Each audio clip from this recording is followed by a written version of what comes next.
ዛሬ ተደራራቢ በዓል ነው። ሆሳዕና እንዲሁም ደግሞ ጌታችን አምላካችን መድኃኒታችን ክርስቶስ ዓለምን ያዳነበትም በዓለ መድኃኔዓለም ነው። ሁለቱም የመድኃኔዓለም በዓል ነው። የሚደንቀው ግን ሁሉንም ሁለቱን አንድ የሚያደርግ ነገር ሆሳዕና የሚለው ነገር ሁለቱንም በዓል አንድ ያደርገዋል። ማን የሚለው ሆሳዕና ማለት መድኃኒት ማለት ነው አይደለ? ዛሬ ዓለም የዳነበት ቀን ነው ማለት ነው። ስለዚህ ሁለቱም የመድኃኔዓለም በዓል ብቻ ሳይሆን ሚስጥሩም አንድ ነው ማለት ነው። በአንድ ላይ የሚተረጎም፣ በአንድ ላይ የሚተነተን፣ በአንድ ላይ የሚመሰከር፣ በአንድ ላይ የሚዘመርና የሚመሰገን በዓል እንደሆነም ደግሞ ቤተክርስቲያናችን ይህን በደንብ አድርጋ ታስተምረናለች። መሰረተ ነገሩ እንግዲህ ዓለም ደጅ ሲጠናው የነበረ ለ5500 ዘመን የሰው ልጅ በመንጸፈ ሌል ወድቆ በነበረበት ሰዓት ደጅ ሲጠናው የነበረው ሀብት ጸጋ ወይም ድነት ያንን የተከናወነበት ቀን እንደሆነ ሁላችንም የምናውቀው ጉዳይ ነው። አስቀድሞ እግዚአብሔር በአዳም አባታችን ምክንያት በዓለም ላይ የፈረደው ፍርድ ነበረ። ያም ፍርድ 5500 ዘመን እስከሚፈጸም ድረስ እነሆ የሚገዛት ሰይጣን ነው። በሰይጣን ስር ትኖራለህ። በማይመች ዓለም ትኖራለህ። እሾህ ይወግሃል። የሚመች ዓለም አይደለም የምትኖርበት። ነገር ግን 5500 ዘመን በአንተ አቆጣጠር በእኔ 5 ቀን ከኩል ሲሆን ተሰቅዬ ምን እልሃለሁ? አድንሃለሁ። በኦሪት ፍጥረት ምዕራፍ 3 ላይ እንደምንመለከተው ጥንተ ታሪኩን አዳም በተፈጠረ በ40 ቀን ሔዋን በተፈጠረች በ80 ቀን ወደ ገነት እንደገቡ መጽሐፈ ኩፋሌ ምዕራፍ 4 ይነግረናል። በ40 እና በ80 ቀን እንደገቡ ከዚያም በኋላ 7 ዓመት ሙሉ በገነት ሲኖሩ እግዚአብሔር የሰጣቸው መመሪያ ስለነበረ ጠብቀው ነበረ። አዘዙ እግዚአብሔር ለአዳም ወይ ቤሎ እግዚአብሔር አዳምን መመሪያ አስተላለፈበት ወይም አዘዘው እንዲህ አለው፣ ዘሐሎ ውስተ ገነት ብላ፣ በገነት ያለውን ሁሉ ብላ፣ ወምንእሰ ዘሐሎ ማእከለ ገነት ይትብላ፣ በገነት መካከል ያለውን ግን እንጨት እንዳትበላ፣ አመለተ ትበል እምኔሁ ሞተ ትመውት፣ ያን በበላ ጊዜ የሞት ትሞታለህ ብሎ እግዚአብሔር መመሪያ አስተላልፎ ነበረ። በቀለሚንጦስ ታላቁ የቤተክርስቲያናችን ሊቅ አገላለጥ በአራተኛው ክፍል በስድስተኛው አንቀጹ ላይ ቀለሚንጦስ የተባለው ሊቅ ከ7 ዓመት ከ3 ወር ከ17 ቀን በኋላ አዳምና ሔዋን ዕፀ በለስ አትብሉ የተባሉትን በሉ ይላል። ከዚያም በኋላ እግዚአብሔር ወምድረ 7 ዓመት አውጽኦ እግዚአብሔር ለአዳም ወአንበሮ ውስተ ደብረ ቅዱስ እንተ ባቲ ተፈጥረ ቀድሙ። አዳምና ሔዋንን እግዚአብሔር ከገነት አባረራቸውና ገነትን ዘጋው ይላል። ምን ዘጋው? ምን ተዘጋ? ኦሪት ዘፍጥረት ምዕራፍ 3 ስታነቡት ቁጥር መጨረሻው ላይ አዳምና ሔዋንን እግዚአብሔር ከገነት ካባረረ በኋላ ማንም የማይከፍተው ማንም እንዳይገባበት አድርጎ ገነትን ዘጋው። እንደውም አዘዞም እግዚአብሔር ለኪሩቤል ወሱራፌል ዘውስተ ገይሆሙ ሰይፈ እሳት እንተ ትትመያየጥ ከመ ይቀሙ ፍኖተ ጽዮን ፍኖተ ገነት፣ የገነትን በር መንገድ ይጠብቁ ዘንድ ኪሩቤልና ሱራፌል የሚገለባበት የሰይፍ ይዘው እንዲጠብቁ አደረገ ይላል ዘፍጥረት ምዕራፍ 3 ላይ። 5500 ዘመን የሚጠብቁ ሱራፌል የሚባሉ ነገደ መላእክት እና እነ ኪሩቤል የሚባሉ ነገደ መላእክት፣ ከነዚህ መካከል ሱራፊ ኪሩብ የሚባሉ አሉ። በየተራ ይጠብቋል ነበረ። 5500 ዘመን በእነሱ የምትጠበቅ እንኳን ሰው መልአክ የማይገባባት ገነቱና እንድትኖር እግዚአብሔር ዘጋት በሯል። ከዚያ በኋላ አዳምና ሔዋን ማልቀስ ጀመሩ። 100 ዓመት አለቀሱ ይላል ሊቁ። ስንት ዓመት? አንዳንድ ጊዜ ወልጄ ተወልጄ አድንሃለሁ ሲባል ዛሬ ተባሮ ወዲያው አልቅሶ ወዲያው ይህን ድምፅ የሰማ እንዳይመስልን። ወነበሩ አዳም ወሔዋን ምዕተ ዓመተ በዐቢይ ሐዘን ወላ ነው የሚለው ቀለሚንጦስ። 1 ዓመት ሙሉ ያለማቋረጥ 100 ዓመት ሙሉ ያለማቋረጥ አዳምና ሔዋን አለቀሱ ይላል። እንግዲህ 100 ዓመት ወደ እግዚአብሔር ሲቀይረው መቼ ደቂቃ ሊሆን ይችላል? ያው 5000 ዘመን 5 ቀን ስለሆነ ለእግዚአብሔር ማለት ነው። በእኛ ግን በጣም ብዙ ነው 100 ዓመት ማለት። 5500 ዘመን ግን ወደ እግዚአብሔር ሲቀይረው 5 ቀን ከኩል ማለት ነው።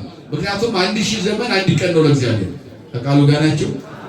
ስንት ዘመን ነው? 5500 ዘመን በእኛ በሰዎች አቆጣጠር ነው። በእግዚአብሔር ስንት ይሆናል? 5 ቀን ከኩል ነው የሚሆነው። ስለዚህ 1000 ዘመን ስንት ቀን ነው ማለት ነው? 1 ቀን ነው ማለት ነው። እግዚአብሔር በዚህ መንገድ ነው ያዘዘው። 5500 ዘመን በአንተ አቆጣጠር በአንተ ቀመር ስትቀምረው እንደዚያ ይመጣል። በእኔ በአምላክ ቀመር ግን 5 ቀን ከኩል ነው በዚህ ምድር ላይ በመከራ የምትኖረው። ገነትም የሚዘጋው ለዚያን ያክል ነው ብሎ ነግሮ ስለነበረ አለቀሰ። ሲያለቅስም ከልጅ ተወልጄ እየዳኩ በአደባባይ እንደማንኛውም ሕፃን አድጌ በቀራንዮ ተሰቅዬ ስጋዬን ቆርሼ ደሜን አፍስሼ ከወጣህበት ገነት መልሳለሁ፣ ከሰይጣን ጋር ሳይሆን ከኔ ጋር መኖር ትጀምራለህ ብሎ እግዚአብሔር ቃል ገብቶ ነበር። የተናገረውን የማያስቀር የማያደርገውን የማይናገር ለቃሉ የታመነ አምላካችን እግዚአብሔር በነቢያት እያናገረ እያጽናና ዓለምን እያስተማረ ከቆየ በኋላ እንግዲህ ዓለምን ለማዳን ወደዚህ ምድር ጉዞ እንዳደረገ ቅዱሳት መጻሕፍት በየደረጃው ይነግሩናል። ይሄ በ5500 ዘመን ውስጥ ነቢያት በዘመን ሂደት ስለ እርሱ መውረድ መወለድ ዓለምን ማዳኑ ሲናገሩ ነበረ።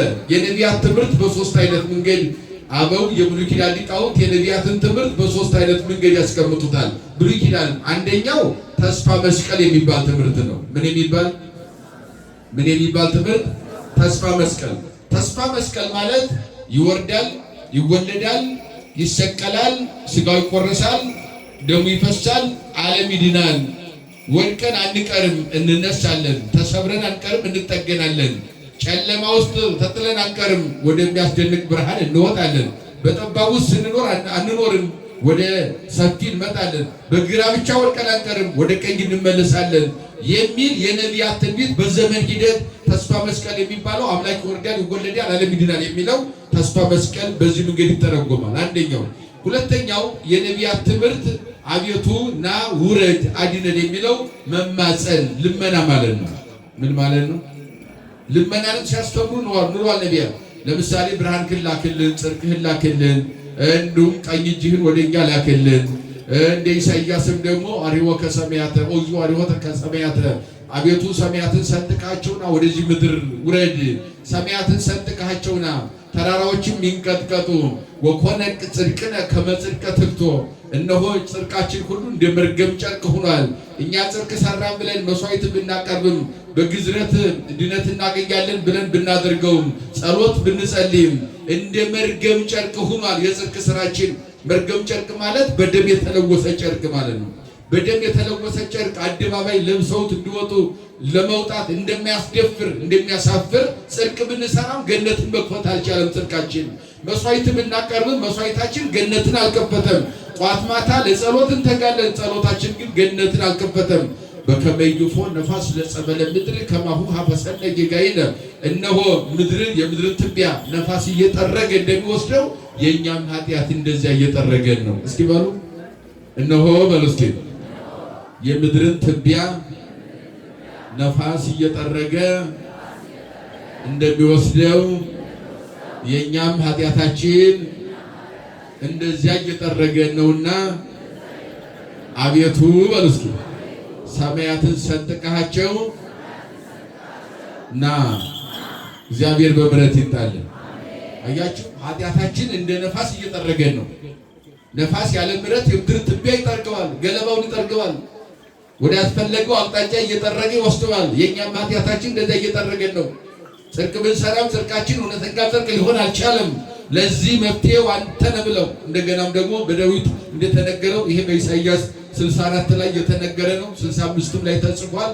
በአብዛኛው ወደ ዳዊትም ሲናመጣው ተማጽኖን መለመንን አባቶቻችን በዳዊት አፍ እግዚአብሔር ሲናገር ቅድመ ልደተ ክርስቶስ 1000 ዓመት ዓለም ላይ የነበረው ዳዊትም ሲናገር በ42ኛው መዝሙር ቁጥር 2 ጀምሮ ስታነቡ ፈኑ ብርሃነከ ወጽድቀከ ብርሃንህንና ጽድቅህን ላክልን እማንቱ ይምርሃኒ ወይሰዳኒ ደብረ መቅደስከ ወውስተ አብያቲከ እግዚኦ ወደ ተዘጉት ወደ ቀድሞ ወደ ተከበረው ወደ ገነት ወደ ቦታችን ወደ መንግስተ ሰማያት ይመልሱ ዘንድ ብርሃንህንና ጽድቅህን ላክልን እያሉ መማጸንን አስተምረዋል። እስኪ በሉ ብርሃንህንና ጽድቅህን በሉ ላክልን ወደ ቀድሞ ቤቶቻችን ወደ ገነትና ወደ መንግስተ ሰማያት መርተው እንዲያስገቡን ብርሃንህንና ጽድቅህን ላክልን። ብርሃንህንና ጽድቅህን በአምስት አይነት ወይም በአራት አይነት አወራረድ ሊቃውንት ይተረጉሙታል። ብርሃንህን ላክልን ማለት እግዚአብሔር ወልድ በስጋ ላክልን ልጅ ከሰማይ ወርዶ ከድንግል ተወልዶ ያድነን ማለት ነው። ብርሃን የተባለው ወልድ ኢየሱስ ክርስቶስ ነው። ወጽድቀ ከጽድቅ የተባለው ደግሞ መንፈስ ቅዱስ ነው። መንፈስ ቅዱስ ጸጋ መንፈስ ቅዱስ ወርዶ ዓለምን ካልተቆጣጠረ ሚስጥር አይገለጥም። አይተረጎምምና ወንጌልን ጽንፍ እስከ ጽንፍ ዓለምን ያደርሰው ዘንድ ጽድቅ የተባለ መንፈስ ቅዱስ ላከልን። በሌላ ተረጓጎም አንድም ብርሃን ላከልን ማለት መስቀል ላከልን። መስቀል ብርሃን ነው። መስቀል ጨለማ የሆነ ሰይጣንን ቀጥቅጠህ የምትጥልበት ያ መስቀል ለኛ ብርሃናችን ነው። ጨለማውን የሚያበራልን የህይወታችን መርህ የሆነ ልዩ የሆነ ረቂቅ የሆነ መሳሪያችን ከተወረወረ ፍላጻ የምንድንበት መስቀል ያስፈልገናል። ወጽድቀከ ቀኖት ያስፈልገናል። አንተ የተቸነከርክበት ቀኖትም ለኛ ፈውስ ነው። ምክንያቱም መስቀል በደም እንደተቀደሰ ቀኖትም ያንተ ደም ነክቶታልና በአንተ ደም ያልተቀደሰ የለምና ቀኖትም ያስፈልጋል። እሱን ስጠን፣ በሱ እንመካበት እንድንበት ዘንድ። በሌላ ተረጓጎም መስቀል ላክልን፣ ነቢያትን አበይት ነቢያትን ላክልን፣ ብርሃንክን ማለት ጽድቅህን ላክልን ማለት ደቂቅ ነቢያትን ነው። በሌላ ተረጓጎም እነሆ ብርሃንክን ላክልን ማለት 12ቱን ሐዋርያት ወጽድቀከ ሰብአ አርድእትን። የመጨረሻው ትርጓሜ ሊቃውንት አባቶቻችን ሲያስቀምጡት ብርሃንክን ላክልን ማለት ንስሐን ላክልን፣ ወጽድቀከ ይቅርታ ማድረግን ላክልን፣ ብርሃንክን ላክልን ማለት ስጋህን ላክልን፣ ወጽድቀከ ደምህን ላክልን። በስጋና በደምህ መንግሥተ ሰማያት መግባት እንችላለንና በምንና በምን የምንገባው ወደ መንግሥተ ሰማያት በምንድን ነው? ሁሉም ሲታሰብ በስጋ ወደሙ ነው። በክርስቶስ ስጋና ደም ዓለም መንግሥተ ሰማያት ይገባል። ይህንንም አሁን እንመለከተዋለን። ወንጌሉም የሚነገር ይህ ነው። ዓለም የተዘጋው 5500 ዘመን የተዘጋው በር የተከፈተው በክርስቶስ ደም ነው። ስለዚህ የተዘጋው ሁሉ በር ሊከፈት የሚችለው በማን ደም ነው? በኢየሱስ ክርስቶስ ደም ነው። ስጋና ደሙ ለዚህ ነው መቀበል ያስፈለገው። የተዘጋ በር እንዳይኖር ቀጥታ መግባት እንድንችል ንስሐ ገብተን ስጋው ደም መቀበል እንዳለብን የቤተ ክርስቲያናችን የዘወትር ቋሚ ትምህርቷ መሆኑን አስረግጦ ይነግረናል። በዚህም አማካኝነት ነቢያት ይወርዳል ይወለዳ ብለው ተስፋ መስቀልን ውረድ ተወለድ ብለው ተማጽኖን ልመናን አስተማሩ። ወደ እኔ ተመለሱ ይላል የሰራዊት ጌታ እግዚአብሔር ብለው በሶስተኛ ደረጃ የንስሐ ትምህርት አስተማሩ። የምን ትምህርት? በሶስተኛ ደረጃ ተመየጡ ሀቤ። ሁሉም ነቢያት አንድ የሚያደርጋቸው ወደ እኔ ተመለሱ ይላል የሰራዊት ጌታ ማነው? እሱ ክብርና ምስጋና ለስሙ እግዚአብሔር ይላል። የሰራዊት ጌታ እግዚአብሔር በሁሉ ልባችሁ በልባችሁ ሁሉ ወደ እኔ ተመለሱ። ዘጠጡ ልበክሙ ወአኳማሲክሙ ልብሳችሁን ያላደለ ልባችሁን ቀዳችሁ ወደ እኔ ተመለሱ። እኔ ምሕረቴ ይቅርታዬ እንደ ባሕር አሸዋ እንደ ሰማይ ኮከብ ከዚያም በላይ የበዛ ነውና ስፍር ቁጥር በሌለው ምሕረት ይቅር ይለን ዘንድ እግዚአብሔር በንስሐ መመለስ እንዳለብን ይነግረናል። በዚህ መንገድ 5500 ዘመን ተፈጸመ። በ6ኛው ሺህ ክፍለ ዘመን ሲጋመስ ቅዱስ ገብርኤልን ከሰማይ ልኮ እግዚአብሔር ወደ እናቱ ወደ ድንግል ማርያም ቅዱስ ገብርኤል ላከው። ትንቢተ ነቢያት የተደመደመው በቅዱስ ገብርኤል ብስራት ነው። እስኪ በሉ ትንቢተ ነቢያት በሉ። የተደመደመው በቅዱስ ገብርኤል ብስራት ነው። አዎ ያ ሲነገር የኖረው 5500 ዘመን እንደ ጅረቱ ውሃ እየፈሰሰ ሲነገር የነበረው ትንቢተ ነቢያት፣ ያ ተስፋ መስቀል፣ ያ የንስሐ ስብከት ሲነገር የነበረው ያ ተማጽኖ ልመና፣ ያ ሁሉ ለቅሶ አባቶቻችን ሲያለቅሱት የነበረ ነቢያት አባቶቻችን ቅዱሳን ሁሉ በነገራችን ላይ ምንም ጽድቅ ቢሰራ ሲኦል ወርደዋል። ሲኦል ያልወረደ የለም። ምክንያቱም በሔዋን ምክንያት ተዘግቶ ነበርና በሁለተኛው ሔዋን በድንግል ማርያም እስከሚከፈት የገነት በር። ነገር ግን ይላል ኤጲፋንዮስ የተባለው ልጅ ሁሉም ሲኦል ወረዱ ስንል አብርሃምም ይስሐቅም ያዕቆብም ነቢያቱም ወረዱ ብለን ስንናገር እንደ ሌሎቹ ግን እሳት ጨለማ አላገኛቸውም ይላል። በሲኦል ውስጥ እየኖሩ በሲኦል ውስጥ የብርሃን ዓለም እግዚአብሔር ፈጥሮ ነበረ።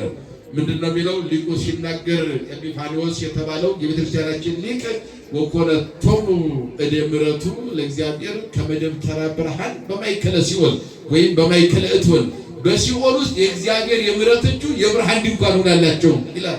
ቅዱሳን ሁሉም ሲኦል ወርደዋል። ኃጥአንም ጻድቃንም አያችሁ፣ ከሃዲዎችም ጻድቃንም ሁሉም አባቶቻችን ሲኦል ወረዱ። ነገር ግን የብርሃን ድንኳን የምሕረት እጁ እንደ ብርሃን ድንኳን ሆና በሲኦል ውስጥ ትጠብቃቸው ነበረ።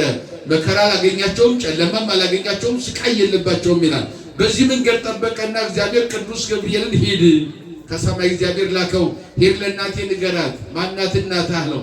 ናዝሬት ገሊላ ሀገር በኦሪት ቤተ መቅደስ ሐርና ወርቅ የምትፈትል ንጽሕት ድንግል ከአስቀድማ የተቀደሰች የተለየች መርገመ ጀባል ኃጢአት አዳም ያልወደቀባት የውርስ ኃጢአት የሌለባት ከሐናና ከኢያቄም ተወልዳ ግን የውርስ ኃጢአት የሌለባት ንጽሕት ዘር አለች ለኔ ያዘጋጀዋል።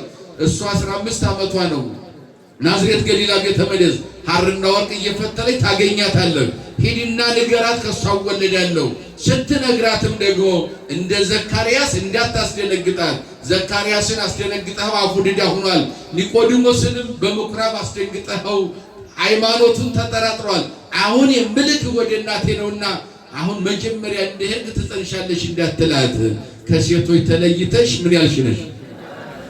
ክብር ለእናታችን ይሁን። አመስግኗት። ከሴቶች ተለይተሽ የተባረክሽ ነሽ በላት። መጀመሪያ ከዓለም ለይቻታለሁ ለራሴ እናት አድርጊያታለሁ። ቀጥለህም ጸጋን የተሞላሽ ሆይ ምን ይበልሽ? ደስ ይበልሽ በላት። የደስታ ሁሉ ምንጭ እኔን የምታስገኝ የኔ እናት የኔ መገኛ ናትና። ከዚያም ቀጥለህም ደግሞ በእግዚአብሔር ዘንድ ባለመዋልን አግኝተሻል ካልካት በኋላ ትጸንሻለች፣ ወንድ ልጅ ትወልጃለች፣ ስሙ ኢየሱስ ይባላል። ርዕሱም የዓለም መድኃኒት ማለት ነው። ክብርና ምስጋና ለስሙ። የዓለም መድኃኒት እሱም የዓለም መድኃኒት ማለት ነው። ሕዝቡን ከኃጢአት አረንቋ መንጥቆ የሚያወጣ ወደ በምሕረት ሰገነት የሚያመላልስ የሕዝቡ መድኃኒት አዳኝ ነው። ይሄንን ብለህ ንገራት አለው። በዚህ መንገድ ይሄንን ሁሉ ሲነግራት ቅዱስ ገብርኤል በብዙ ክርክር ድንግል ማርያም ለማረጋገጥ ከመላኩ ጋር ተከራከረች። እፎኑ ይከውነኒ ዝንቱ ትያምን ብሴ እኔ ሰው አላውቅም እንዴት ይሆንልኛል? ይሄ ሁሉ አያውቅም። በስነ ተዋልዶ በስነ ፍጥረትም ድንግል በድንግልና ጸንሳ ወልዳ አታውቅም እንዴት ይሆናል ብላ ጠየቀችው። ለእግዚአብሔር የሚሳነው ነገር የለም አላት። አራት ነጥብ ምን አላት? በሊቃውንት አባቶቻችን አቻ የሌለው ቋንቋ ይባላል። አያችሁ፣ ለዚህ ምንም ምላሽ የሌለው ቋንቋ። ለእግዚአብሔር የሚሳነው ነገር የለም አላት። የተቀመጠችበትን ደረቅ ወንበር አለመለመው፣ አብቦ ፍሬ አፍርቶ እዚያው አሳያት። ይህን እንጨት ማን አደረገ? ይሄ ደረቅ እንጨት ማን ያለመለመ? ማን አበበ? ማን እንዳፈራ አደረገ? እግዚአብሔር አለችው። ደረቅ እንጨት ያለመለመ እግዚአብሔር ካንቺ መወለድ ምን ይሳነዋል አላት። የሚሳነው የለም እኔ ባሪያው አገልጋዩ ተላላኪው ነኝ ብዬ ነው እንጂ የእሱ ፈቃድ ከሆነማ የማይሆን የለም ይሁንልኝ አለች እናታችን። ክብር ለእናታችን ለድንግል ማርያም ይሁንልኝ። ያን ጊዜ መጋቢት 29 ቀን እሁድ ከቀኑ 3 ሰዓት ላይ እግዚአብሔር ሰው ሆነ። እስኪ በሉ መጋቢት 29 በሉ እስኪ። እሁድ ከቀኑ 3 ሰዓት ላይ እግዚአብሔር ሰው ሆነ። ማን ሰው ሆነ? ረቂቅ ባህሪ መለኮት በግዘፍ ሥጋ ከድንግል ማርያም ማኅፀን አደረ። አያችሁ፣ ዓለምን ጠቅሎ 20 ዓለማትን በመዳፉ እንደ እንቁላል ይዞ የሚገዛው እግዚአብሔር በ15 ዓመት ሕፃን ማኅፀን አደረ። ተዋህዶ ይሄ ነው። አያችሁ፣ አደረ።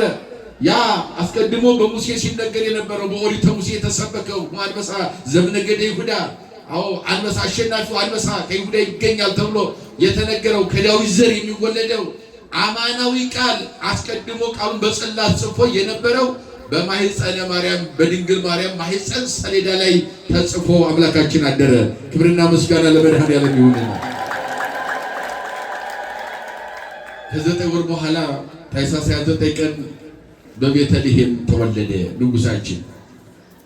በዘመነ ኪሩብ በየማናብ የሚሰለሰው የሚቀደሰው ዘያለብሶሙ ለመላእክት ሞጣዕተ ግርማ ዘያጊዳይነ አይን የሚበዘበዝ የፍጡራን አይን ደፍሮ ማያዩ የብርሃን ልብስ ለሚካኤል ለገብርኤል ለነገደ መላእክት የሚያጎናጽፈው በብርሃን መላእክትን የሚያጎናጽፍ የብርሃን መጎናጸፊያ ለመላእክት ያዘጋጀው እግዚአብሔር በጨርቅ ተጠቅልሎ ቤተልሔም ተገኘ። በትሕትና ድንግል ታቅፈው ኪሩቤል ሱራፌል በፊቱ ቆመው ሊያዩት የማይችሉ የማይደፍሩት እሳተ መለኮት በድንግል ማርያም እቅፍ ተቀምጦ ዓለምን የሚመግበው እግዚአብሔር ጡት እየጠባ ቤተልሔም ታየ። የድንግልና ጡት ከድንግል ማርያም እየጠባ ከዚያም በኋላ በናዝሬት በገሊላ እየተመላለሰ አደገ። በ30 ዓመቱ ተጠመቀ። ጥር 11 ቀን ማክሰኞ ሌሊት 10 ሰዓት ተጠምቆ ሳይውል ሳያድር ጉዞውን ገዳመ ቆሮንቶስ አደረገ። በዚያም 40 መዓልት 40 ሌሊት ጾመ። የካቲት 20 ጾሙን ጨርሶ ወጣ። ወደ ገዳመ ዮርዳኖስ ወደ ዮሐንስ ጉባኤ መጣ። ዮሐንስ የዓለምን ሁሉ ኃጢአት የሚያስወግድ እነሆ የእግዚአብሔር በግ ብሎ በአደባባይ ሰበከው። ምን አለው? እስኪ በሉ እነሆ በሉ እስኪ የዓለምን ሁሉ ኃጢአት የሚያስወግደው የእግዚአብሔር በግ። አዎ የበግና የፍየል መስዋዕት የለም አለ። ያ ሁሉ ደም ቀርቷል አለ። ገነት ያልከፈተ ፍየልና በግ አያስፈልግም አለ። አማናዊ በግ ይሄ ነው አለ። ገነትን የሚከፍተው ቀራንዮ ላይ እናገኘዋለን። ገነትን ሲከፍት ከዚህ በኋላ የተዘጋ በር አይኖርም አለ። የጽድቅ በር ተከፍቶ ይኖራል። ያንን የሚያደርገው ይሄ አማናዊ በግ ነው ብሎ ለሕዝቡ ሰበከው። ያን ጊዜ ሁለት ተማሪዎች አብረው ከዮሐንስ ወደ ክርስቶስ ሄዱ። አብረው ተከትለው አብረን እንደራሉ እስከ 10 ሰዓት ዋሉ። ከዚያ በኋላ አንዱ ተመልሶ ወደ ዮሐንስ ጉባኤ መጣ። ሁለተኛው እንድርያስ በዚያው ቀጠለ ይላል። የዮሐንስ ወንጌል ምዕራፍ 1 ቁጥር 29 እስከ 35 ያለው እንድርያስ ቀጠለ። እንድርያስ ጴጥሮስን ጠራ። ያዕቆብ፣ ዮሐንስ ከዚያ ይቀጥላል። እነ ፊልጶስ እነ ናትናኤል እየተጠሩ 12 ሐዋርያትን እሁድና ሰኞ መርጦ ከጨረሰ በኋላ ማክሰኞ ሰርግ ተጠርቶ ጾሙን በጨረሰ በሶስተኛው ቀን ቃና ዘገሊላ ሰርግ ተገኝቶ በአደባባይ ስራውን ጀመረ። ይህ ነው የመጀመሪያ ተአምር የሚለው መጽሐፍ ቅዱስ በዮሐንስ ወንጌል ምዕራፍ 2 ላይ በቃና ዘገሊላ ሰርግ ተደርጎ በዚያ እመቤታችን ድንግል ማርያም አብራ ተጠርታ ነበረ። ምክንያቱም ልጅ ተጠርቶ እናት አትቀርምና። ተማሪዎች ሐዋርያትም አብረው ተጠርተው ነበረ።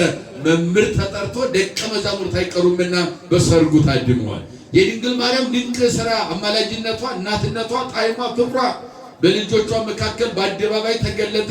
የርሱም ደግሞ ድንቅ ሥራው ሰው ሁኜ የመጣሁት እንዲህ አለ ብላል። ለጊዜው የወይን ጠጅ ውሃውን ወደ ወይን ጠጅ ይሄንን ድንኳን ውስጥ ያለ ሰው እንዳይራብ እንዳይጠማ ባለሙሽራውና ቤተሰቦቹም እንዲያታፍሩ ኀፍረታችሁ ላርቅ የመጣው አምላካችሁ ውሃውን ወደ ወይን ጠጅ ቀይሬዋለሁ፣ ዋናውን ወይን ጠጅ ግን ቀራንዮ ላይ እሰጣችኋለሁ አላቸው። የት እሰጣችኋለሁ?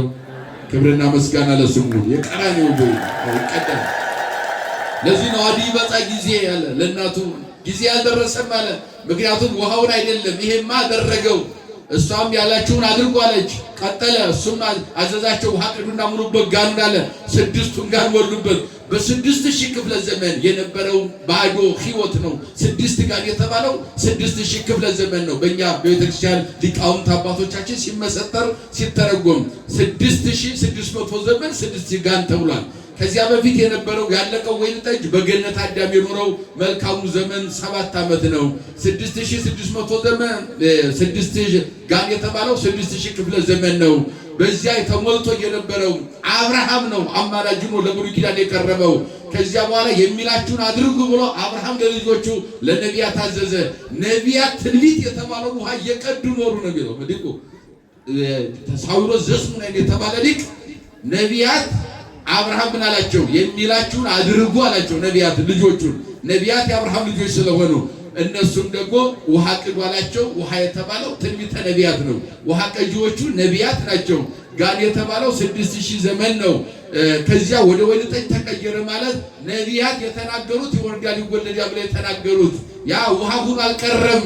ክርስቶስ ወልዶ ተወልዶ ዓለምን አዳነ። ክብርና ምስጋና ለመድኃኔዓለም ይሁን። 3 ዓመት ከ3 ወር ተዟዙሮ ዓለምን ካስተማረ በኋላ መስቀል ተሸክሞ ጉዞውን ቀራንዮ አደረገ። ባጭሩ አዲስ ኪዳን ይሄ በአንድ ቋንቋም ይገለጣል። አዲስ ኪዳን ሊቃውንት ከጽርሐ አርያም እስከ ጽርሐ አርያም እስኪ በሉ። ከጽርሐ አርያም በሉ እስኪ እስከ ጽርሐ አርያም።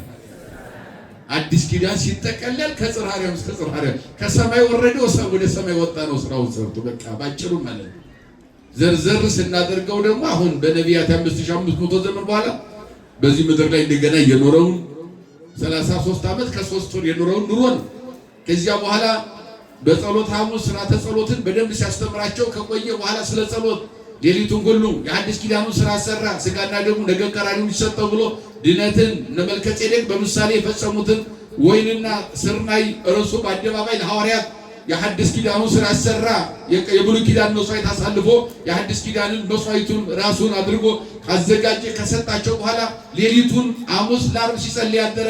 ጠዋት 3 ሰዓት ላይ መድኃኔዓለም በይሁዳ አማካኝነት 30 ብር ተቀብሎ ለአይሁድ አሳልፎ ሰጠው ማለት ነው። ሊቶስትራ ጫካ እንደነ ማቴዎስና እንደነ ማርቆስ አገላለጽ ሊቶስትራ የሚባል ጫካ ውስጥ ያዙት ይላል። ያደረበት ነው ለሲጸልይ ሥርዓተ ጸሎት ለሐዋርያት ሲያስተምር ወደ ፈተና እንዲያትገቡ ተግታችሁ ምን በሉ እያለ ሲያስተምራቸው አደረ። ፈተናን ማለፍ የሚቻለው በጸሎት እንደሆነ ስለ እግዚአብሔር መጥራት በመጥራት እንደሆነ ብቻ የዓለምን ፈተና ድል ማድረግ የሚቻለው ከዚህ ውጪ እንደማይቻል ይህን እየነገራቸው አደረ። ጠዋት 3 ሰዓት ላይ ይሁዳ አሳልፎ ሰጠው፣ አስያዘው። በነ ማቴዎስና በነ ማርቆስ ሊቶስትራ ጫካ በዮሐንስ አገላለጽ ደግሞ ምዕራፍ 19 ፈለገ ቄድሮስ የሚባል በቄድሮስ ወንዝ ውሃማ የሆነ ብዙ ዛፍ ያለበት እዚያ ወንዝ ውስጥ ክርስቶስን ያዙት። ሐዋርያት ጥለውት ተበተኑ። ብቻውን የቀረው ዮሐንስ ነው ከድንግል ማርያም ጋር። ሌሎቹ ጫካ ውስጥ ገቡ። አስቀድሞ እሱም ነግሯቸው ነበር። እረኛው ይያዛል በሉ እስኪ፣ መንጋው ይበተናል። እረኛው ክርስቶስ ሲያዝ ሐዋርያት ተበተኑ። በነቢያት አስቀድሞ ተነገረ። ፊት ለፊት የተገኘው ዮሐንስ ወንጌላዊ ነው። ድንግል ማርያምን አቅፎ ስታለቅስ እንባዋን እያበሰ ስትወድቅ እያነሳ ከጎኑ ያልተለየ ከሊቶስትራ ጫካ እስከ ቀራንዮ ጉዞ ያልተለየ በፍጹም እምነት በፍጹም ጥባት እስከ ቀራንዮ የተጓዘው ወንጌላዊ ቅዱስ ዮሐንስ ነው። ጴጥሮስ በዕለተ ሐሙስ እራት ላይ ነገ አንዱ ያስይዘኛል አለ ይሁዳን። እጁን ወደ ድስት የሚያስገባው ተራኛ ነበርና ወጥ በየተራ ያወጡ ነበር። ራስ ሲበሉና ምሳ ሲበሉ ተራው የይሁዳ ስለነበረ እጁን ወደ ወጥ እየላከ ነበርና ወደ ድስት የሚልከው ነገ ያስይዘኛል። እዚያ ጊዜ ሰዓት ጀምሮ ታወቀብኝ ብሎ ተለይቶ ሄዶ አይሁድ ጋር ሲመከር አድሮ ጧስ ያስያዘው። ሌሎቹም ደግሞ እናንተ ትበተናላችሁ ሚክደኝም አለ አለው። ጴጥሮስ ማን ይክድሃል? ሁሉም ሊክዱ ይችላሉ፣ ቢክዱም ግን ያልክድም ለእመ ኩሎሙ ክህዱከ አንሰ ግሙራዬ ክህደከ መውት ምስሌከ ሁሉም ቢክዱን ያልክድም አለው። ጌታችንም ስልሰተ ክህደኒ ዘእንበለ ይልቁ ዶርሆ ጴጥሮስ አትቸኩል 3 ጊዜ ትክደኛለህ አለ። በቃሉ ጋር ናችሁ። ስንት ጊዜ ትክደኛለህ? እንዳውም 3 ጊዜ ዶሮ ሳይጮህ ትክደኛለህ አለ። ሐሙስ አለፈ፣ ዓርብ አይቀርም። ዓርብ መጣ። ዓርብ ሲመጣ ሌሎቹ ሲበተኑ ዮሐንስ እያለቀሰ ከድንግል ማርያም አቅፎ እስከ ቀራንዮ ሲጓዝ ጴጥሮስ አብሮ እንዳይጠፋ እንደ ሌሎቹ እንዳይጠፋ አልክድህም አብሬ እሞታለሁ የሚል ቃል ገብቷል። ጨርሶ ደግሞ እንደ ዮሐንስ ጨክኖ እንዳይሄድ ደግሞ ፈራ። 3 መስቀል ቀራንዮ ላይ ተዘጋጅቶ ስንት መስቀል? አንዱ ለኔ ይሆናል አለ ጴጥሮስ ፈራ። ከዚያ ወተለዋህዱ ሬዛን ዘይትሐጸብ ሰንዱ ፈራና ሰው ድንጋዩን ወርውሮ ጎልማሳ አርቆ የሚጥልበትን ያክል ርቆ ተደብቆ ይከተል ነበር ጴጥሮስ ማለት ነው። ፊት ለፊት መቅረብ አልቻለም፣ ጨርሶ መጥፋትም አልቻለም። ግን ከሩቅ ይከተል ነበረ። ልቡ እግዚአብሔርን ያምናል፣ አፉ ደግሞ ፈራ፣ ተጨነቀ። 2 ልብ ሆኖ እየገሰገሰ እስከ ቀራንዮ ደረሰ። ክርስቶስ ወደ ቀያፋ ወደ ሊቀ ካህናቱ ግቢ ለመመርመር በሚገባበት ጊዜ የቀያፋ ሰራተኛ መጣ። አንተ ገሊላዊ ሰው ነህ? አብረን የመጣው ከናዝሬቱ ኢየሱስ አለችው። አላውቅም አለ። ክደት ጀመረ። ቀጠለ። ሌላውም ጠየቀው። አንዱ ሰው ሲጠይቀው አላውቀውም አለ። 3ኛም እሳት የሚሞቁ ብዙ ሰዎች ነበሩ። አንተኑ ተታውቁት በነገርከ ወይም ያውቀከ ነገርከ ከመገሊላዊ ከናዝሬቱ ከኢየሱስ ጋር የመጣ ሳትሆን አትቀርም፣ አነጋገርህ ሁሉ ያስታውቅብሃል አሉት። እርሱም 3 ጊዜ የምትሉትን ሰውን ያላውቀውም ብሎ በራሱ ማለት ነው። ስንት ጊዜ ካደ? ማን ብሎ ነበር? ማን ብሎት ነበረ 3 ጊዜ እንደሚክደው? ክርስቶስ ነግሮን ነበር አይደለም? ያን ጊዜ ዶሮ ጮኸ። አሜሃ ለቀው ዶሮ ያን ጊዜ ዶሮ ጮኸ። ወተዘከረ ጴጥሮስ በእንተ ዘይብሎ እግዚእ ኢየሱስ ስልሰተ ክህደት ዘእንበለ ይልቁ ዶሮ ሳይጮህ 3 ጊዜ ትክደኛለህ የሚለው ዶሮ አስታወሰው ይላል ጴጥሮስ። ከዚያ በኋላ ምርር ብሎ አለቀሰ። ቀራንዮ ላይ ሲያለቅስ ጌታችን መስቀል ላይ ተሰቅሎ ሲያየው ክርስቶስን ሲያይ ጴጥሮስ አለቀሰ። ምክንያቱም ልቡ አልካደም፣ አፉ ነበርና። መስቀል ላይ ዘንበል አለ። የኛ አምላክ የምሕረት አምላክ የይቅርታ አምላክ አይዞህ ልብህ አልካደኝም፣ አፍህን የካደኝ እኔም ደግሞ ልብህን ስለማውቅ ይቅር ብዬሃለሁ አለው። ክብርና ምስጋና ለመድኃኒዓለም። በእውነት ሁላችንም ይቅር ይበለን መድኃኒዓለም። አዎ ምን ብዬሃለሁ አለው?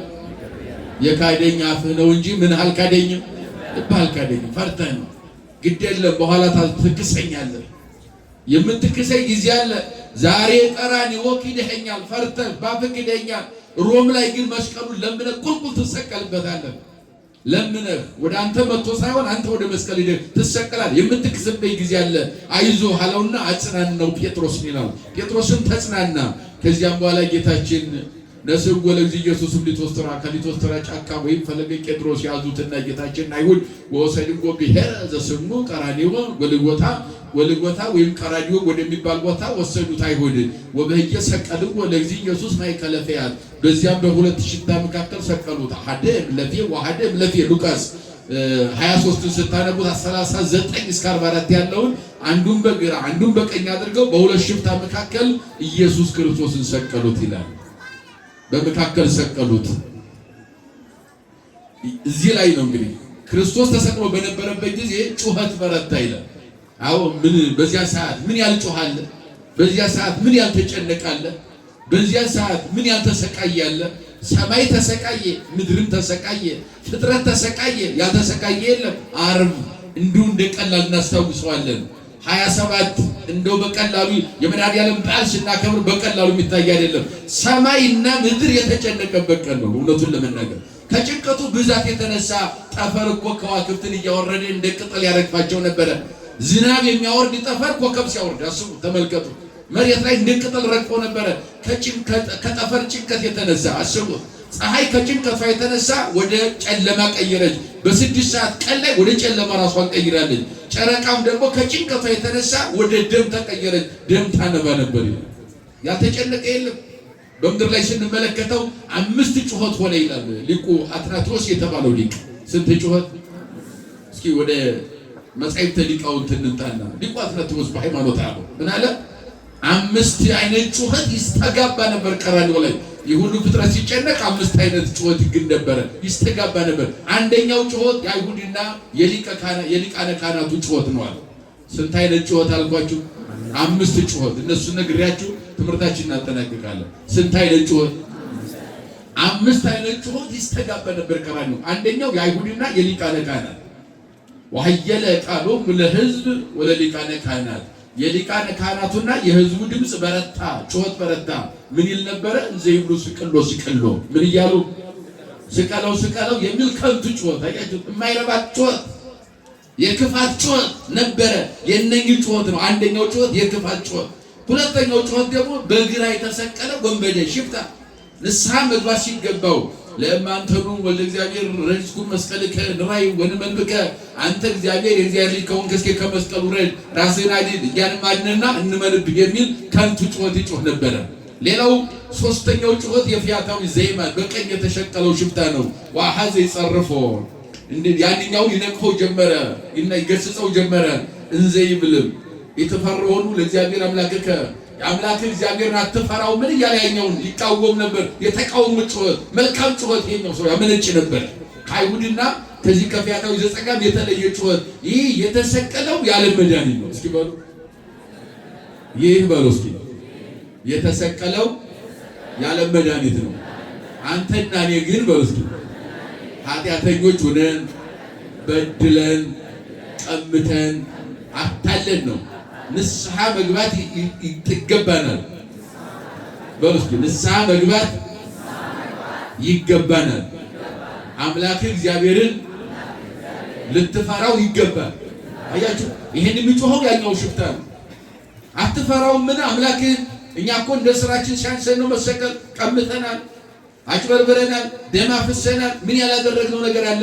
መሰቀል ሲያንሰን ነው አለ ያኛው። አያችሁ፣ የዚያ ጩኸት መልካም ጩኸት ነበረ። ሌላው የመላእክት ጩኸት ነው። የማን ጩኸት? መላእክት ራሱ ጮህ ነበር በዚያ ቀን፣ ያልጮኸ የለም።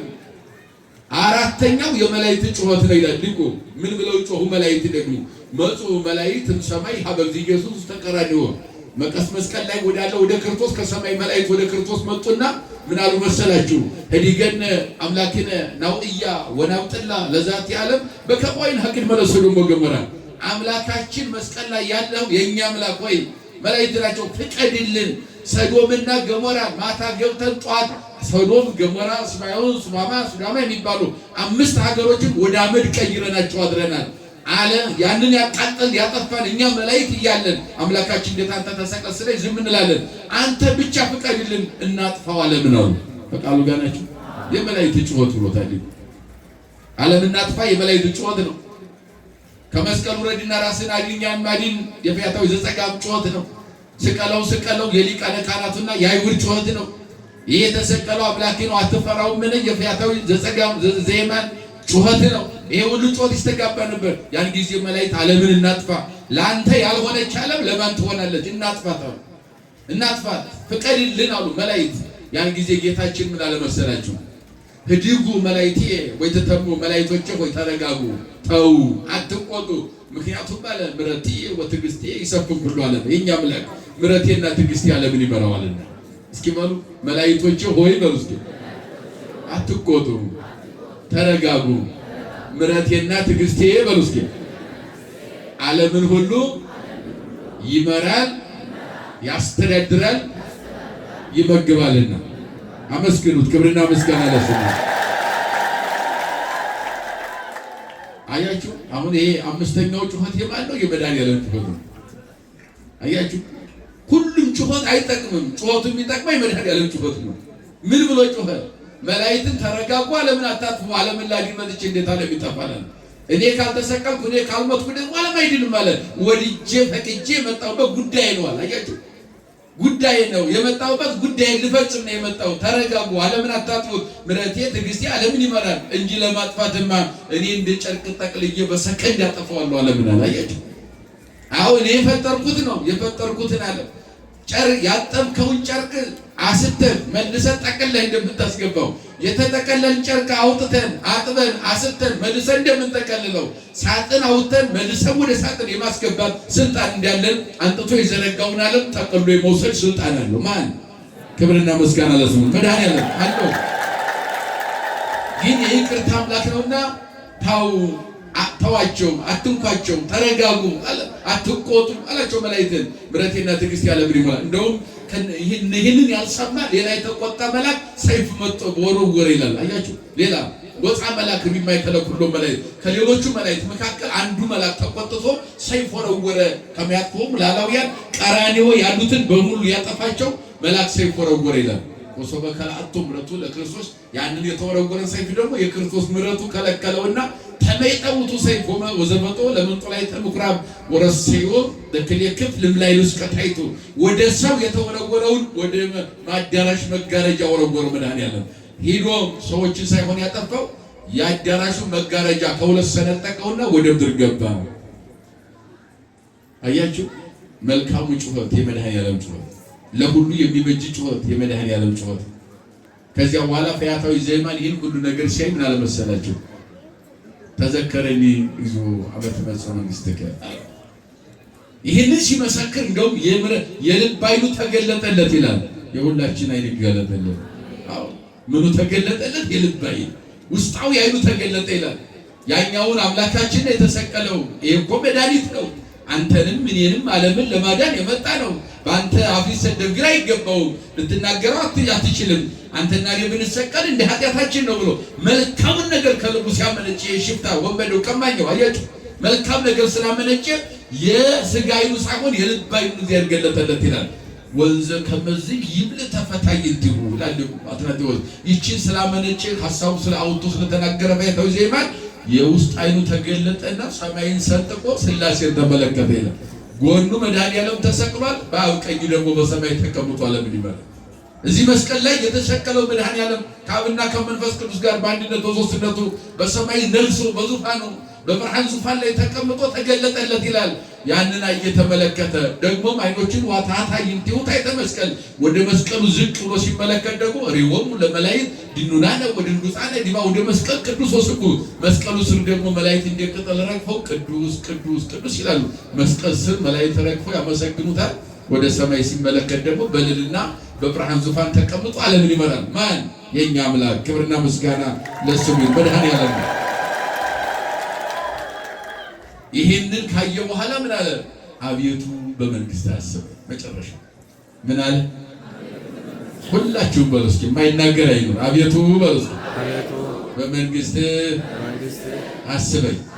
አያችሁ ይሄ በቅጽበት ሰማይና ምድር ያገናኘ ጸሎት ነው። ይመናል በቅጽበት አስቡ። የዕድሜ ልክ ሽፍትነትን የዕድሜ ልክ ሌብነትን አጭበርባሪነትን አስወግዶ ጠራርጎ ንጹህ አድርጎ ዛሬ ከኔ ጋር በገነት ትኖራለህ። ቅድም ርዕሳችን የነበር ዛሬ በሉ እስኪ ከኔ ጋር ትኖራለህ። ከማን ጋር? ከመድኃኒዓለም ጋር። አያችሁ እሱም ይህን ቃል ገባለት። መልካሙ ጩኸት ደግሞ ለእሱ የተሰጠው ለመላእክት አትቆጡ የሚል መልካም ጩኸት፣ ለእነኛ ለሚሳደቡትና ይሰቀል ለሚሉት ደግሞ መልካሙ ጩኸት ምን ብሎ ተጮኸላቸው? የሚያደርጉትን አያውቁትምና ምን በላቸው? ይቅር በላቸው። ለእነኛ መልካም ጩኸት ተጮኸለት። አምስተኛው ጩኸት ሁሉን ያስታረቀ፣ ሁሉን ያስማማ፣ ሁሉን አንድ ያደረገ፣ ለሁሉም መድኃኒት የሆነ የማን ጩኸት ነው? የመድኃኒዓለም ጩኸት ነው። ክብርና ምስጋና ለመድኃኒዓለም ይሁን። ከዚያም በኋላ ፈያታዊ ዘየማን ዮም ትሄዱ ምስሌ ውስተ ገነት አንተኑ ትቀድሙ ለአዳም በውያ ውስተ ገነት አዳምን ቀድመህ ወደ ገነት ትገባለህ፣ ዛሬ ከኔ ጋር ትኖራለህ አለው መድኃኒዓለም። ከእሱ ጋር ያኖረን መድኃኒዓለም። አዎ ይህ ንስሐ ስንገባ እንደዚህ ነው። ከልባችን ንስሐ ከገባ ከኔ ጋር ኑሩ ይላል መድኃኒዓለም። የሚከለክለን ምንም ነገር የለም። የቤተክርስቲያኑ አጀንዳ መቼም ሁሉም ነገር ሲራቀቅ ሲተረጎም ቢውል ቢያድር ሲጠቃለል ንስሐ ገብቶ መንግስተ ሰማያትን መውረስ ነው። ከመድኃኒዓለም ጋር ለመኖር የዚህ ዓለም አጀንዳ ይሄ ነው። መንፈሳዊ አጀንዳው ሲጠቃለል ከመድኃኒዓለም ጋር መኖር ነው። ከማን ጋር መኖር? ከእሱ ጋር እንድንኖር የእርሱ ቅዱስ ፈቃድ ይሆንልን። አዎ ከዚያ በኋላ ፈያታዊ ዘየማን እየገሰገሰ ወደ ገነት ጉዞን አደረገ። ገነት ስንት ዘመን ተዘግታለች? ስንት ዘመን ተዘግታለች? እነማን እየጠበቋት ነው? መላእክት ምን ይዘው ይጠብቋታል? ሰይፍ ይዘው ነው የሚጠብቁ። እዚህ አካባቢ መድረስ አይቻልም። ፈያታዊ ዘየማን ግን ሄደ። ቀጥታ እኔ ጋር ኑር ግባ አለው፣ አዘዘው። ሄደና ምን አለ መሰላችሁ? ልግባ ብሎ ወደ ገነት ሲሄድ ሱራፊ የሚባል መልአክ የሚገለባበት የእሳት ሰይፍ ይዞ አንተ ማን አለው? ፈያታዊ ዘየማን እኔ ጥጦስ እባላለሁ፣ ጌታዬ ፈቅዶልኝ ልገባ ገነት መጣሁ። ያ መልአኩ ምን አለ መሰላችሁ? እንኳን አንተ መልአክ እንኳን ወደዚህ አይገባም አለው። ከቃሉ ጋር ናቸው። ምን አለው? እንኳን አንተ ሽፍታ መልአክ እንኳን ገብቶ አያውቅም ወደዚህ። አታውቅም እንደ 5500 ዘመን ነው ከተዘጋ የበራለው። እኛንን የምንጠብቀው በዚህ መልአክ እንኳን አልኩበት አያውቅም ይላል አትናቴዎስ። እንዴት ብለህ ነው የመጣኸው አንተ ወደዚህ? እንዴት ብለህ መጣህ? ማን መንገድ ያሳየህ? እንደው ምን አለ ፈያታዊ ዘየማን ይችን ቅዱስ ያሬድ ወስዷታል ወደ ድጓው። ፈያታዊ ዘየማን መኑ መሐረከ ወመኑ ነገረከ ታይምር ዘንተ ከዚህ ከቀራንዮ ወደ ገነት በቀላሉ መጥቶ መግባትን ይችን መንገድ ማን አሳያለው? መልአኩ ገረመውና ማን አሳየው? አዳም ነህን? አበኩሉ ዓለም አልጅ ተወልጄ ተሰቅዬ ተገርፌ ስጋዬን ቆርሼ ደሜን አፍስሼ አድንሃለሁ ብሎ ተብሎ ቃል የተገባለት የሁሉ አባት አዳም ነው። አንተ አዳም ነህ አለው። ከዚህ አጭበርብሮ መግባት አይቻልም። በሰፈር አይገባ፣ በመንደር በጎሳ አይገባ፣ በቋንቋ በስልጣን አይገባ፣ በቤተሰብ እወዋልዋልቦ ነው። በዚህ አይነት መንግስት እውነት ይዞ ብቻ ነው የሚገባው። ስለዚህ ምን አለ? በአዳም ስም መግባት ስለማይቻል እኔ አዳም አይደለሁም ማለት ነው። መዋሸት አይቻልም። በእግዚአብሔር ፊት እኔ አዳም አይደለሁም ከልጅ ተወልጄ አድንሃለሁ የተባለለት ያለቀሰው 100 ዓመት ያለቀሰ አዳም አይደለሁም። እንደዚህ አይነት እድል አልገጠመኝም አለ ሽፍታው። ትክክለኛውን ነገር ቀጠለ። ኖህ ነህ አለው። በዚያ በእሳት በጨለማ ዘመን ዓለም ሁሉ እግዚአብሔርን በበደለበት ዘመን ፍልውሃ ከሰማይ ወርዶ ዓለምን ሲያጠፋ ልጆቹና ለዘር ፍጥረት ያተረፈ በመስዋዕቱ በእግዚአብሔር ዘንድ የተወደደ ኖህ ነህ አለው። አይደለሁም አለ። እንደ ኖህ አይነት ስራ ሰራው የጽድቅ ስራ የለኝም አለ። ቀጠለ። ከዚያ በኋላ አብርሃም ነህ አለው። ይስሐቅ ነህ፣ ያዕቆብ ነህ፣ መልካም ስራቸውን እየገለጠ ሙሴ ነህ አለ። ነቢያትን ጠቀሰለት። ከዚያ በኋላ ምን አለ መሰላችሁ? ነቢያተ ኢሐሰስኩ አለ።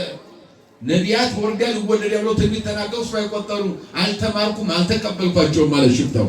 ወሐዋርያት የተወጉ ሐዋርያትም ወረደ ተወለደ የሚለውን ተቀብለው ውለው አድረዋል። አብረው ከሱ ጋር ናቸው። ያንንም የነሱን ትምህርትና የነሱን መማር አልተቀበልኩትም፣ አብሬ አልተማርኩም ማለት ይህንም አልተቀበልኩም፣ ብሉይም ሐዲስም የለውበትም፣ በጽድቅ ስራ እስካሁን ተገኝቼ አላውቅም ማለት አላማን አሳየ። በዚህ ቀጥታ ወደዚህ መምጣትን ይቺ ማን እንዴት እግዚአብሔር እንዲፈቅድልህ በየት በኩል መጣህ ነው? አላ ፀሐይ ቀጸበተኒ ሶበሪኩ አመንኩ ኃይለ መስቀሉ መድኃኒት ተኮነኒ።